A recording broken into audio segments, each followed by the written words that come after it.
El otro día nos quedamos. Me parece que la parte del cuello es verdad que es más complicada. Es más difícil, pero bueno, el ligamento vertebral anterior, bueno, no tiene ninguna complicación. Simplemente saber que cuando llega arriba, cuando llega al atlas, se va a convertir en la membrana atlanto-occipital anterior. La continuación del ligamento lo que pasa es que llega hasta el cráneo. Atlanto-occipital. Y como es anterior, va por la parte anterior de los cuerpos vertebrales, va a llegar por la parte anterior del agujero magno, del cráneo, del occipital. Bueno, y nos quedamos con las membranas atlanto-occipitales, ¿no? Bueno, luego está la membrana atlanto-occipital posterior, va desde el tubérculo posterior, desde el arco posterior del atlas, hasta el occipital también, pero por la parte de atrás. No del cuerpo vertebral, que el atlas no tiene cuerpo, sino del arco. Entonces no es la continuación del ligamento vertebral posterior, sino que sería la continuación de los ligamentos amarillos. Los ligamentos amarillos van de lámina a lámina, de la siguiente lámina a la siguiente, a la siguiente.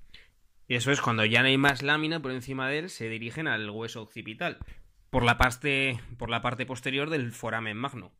Bueno, estas serían las dos membranas, atlanto-occipital, anterior y posterior.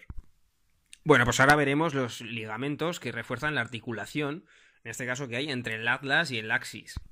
Articulación atlanto-odontoidea, de atlas y odontoidea de odontoides. Porque ahí hay ligamentos importantes. Bueno, lo primero que va a pasar con la odontoides, fijaos que cuando entra se articula con el atlas y se encuentra dentro del conducto vertebral. Y en ese conducto también pasa la médula, precisamente la médula espinal en una zona vital. Pensad que una sección a ese nivel de la médula produciría la muerte.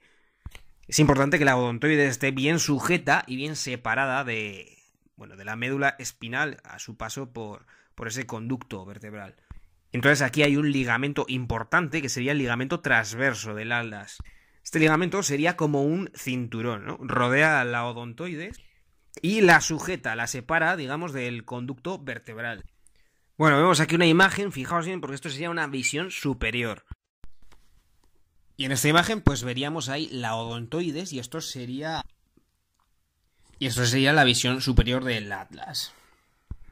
Fijaos ahí cómo está sujeto y bien separado del conducto vertebral. Y ese brazo que agarra el diente, que agarra la apófisis odontoides, desde un lado al otro de las patas laterales del atlas. Pero el ligamento transverso no va solo. Este sería el ligamento transverso. En este momento no vemos el diente porque estaría tapado. Pero ese sería el ligamento transverso. En esta visión estaríamos como si estuviéramos dentro del conducto vertebral. Pero el ligamento transverso vemos que está también ayudado por unos fascículos que en vez de ser transversales son longitudinales.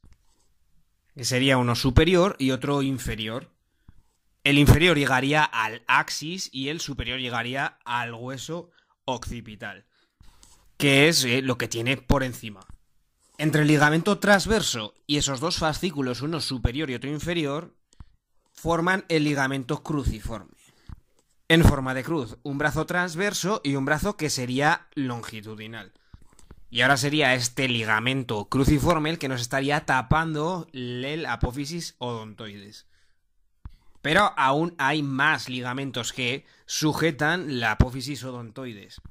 Desde la propia apófisis tenemos el ligamento del vértice, que ya os podéis imaginar dónde se origina, aquí, y que lo sujeta arriba también, al hueso occipital.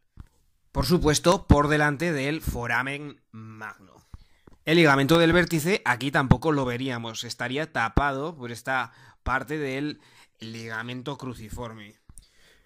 Pero tendría la misma dirección, lo que pasa que se originaría en el vértice del diente.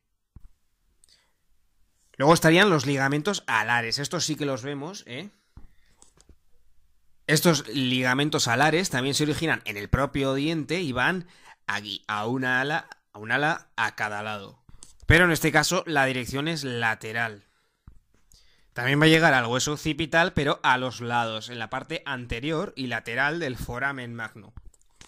Bueno, entonces los ligamentos de esta articulación, una articulación que es muy importante, serían desde la propia odontoides, el del vértice o suspensorio, y los laterales o alares. Luego los que rodean la odontoide serían el cruciforme con su brazo transverso y sus fascículos longitudinales superior e inferior. Que estos formarían el cruciforme. Bien, pues cubriendo esto, haciendo como si fuera un parche que nos impediría ver todo esto que estamos viendo, tendríamos... Sería eso una especie de membrana que taparía todo, se llama la membrana tectoria.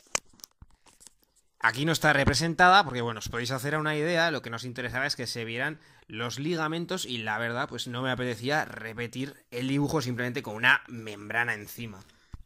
Pero, bueno, os podéis hacer una idea de que estaría tapando desde esta visión. Esta membrana tectoria sí que sería una continuación del ligamento vertebral longitudinal posterior. Porque recordamos que ese ligamento va por los cuerpos vertebrales, por la parte posterior del cuerpo. No por la parte posterior del arco, ¿eh? Ahí están las láminas y los ligamentos aire, sino por la parte posterior de los cuerpos. Y cuando llegamos al atlas, ya no tenemos cuerpo, pero sí nos encontramos con la articulación entre el apófisis odontoides y el atlas. Pues esa membrana tectoria sería la continuación del ligamento vertebral longitudinal posterior. Bueno, pues casi tendríamos ya terminada la columna vertebral. Y antes de pasar a lo siguiente, que sería la caja torácica, vamos a hablar un momento sobre la movilidad. Sobre la movilidad de la columna, ¿no? Sobre qué tipo de movimiento podíamos hacer. Hemos comentado ya algo. Y de todos los segmentos, el segmento que tendría mayor grado de movilidad sería el cervical. Sobre todo el movimiento de flexo-extensión, flexión y extensión. El segmento torácico sería el menos móvil de todos. Tiene movilidad, pero mucho menos. Desde luego, la flexo-extensión, desde luego, está mucho más limitada en este segmento torácico. Hay que tener en cuenta que este segmento torácico sirve de apoyo a toda la caja torácica. Entonces, digamos que en este segmento, lo que es la movilidad de la columna no es prioritaria. Lo que sería prioritario sería sostener las costillas y colaborar en lo que son las funciones de la caja torácica. Y luego tendríamos el segmento lumbar, que estaría un poco entre los dos. Sería un poco más móvil que el torácico, pero menos que el cervical. Si os acordáis un poco de cómo son la dirección de las carillas articulares, que lo comentamos un poquito el otro día. En la zona dorsal, las carillas articulares serían muy verticales. Al estar tan verticales, la flexo-extensión que permiten es casi nula. Sin embargo, en el cervical están muy inclinadas y a poquito que se deslicen permiten un movimiento de flexo-extensión. Y con esto ya habríamos acabado la columna vertebral y empezaríamos ya con la caja torácica.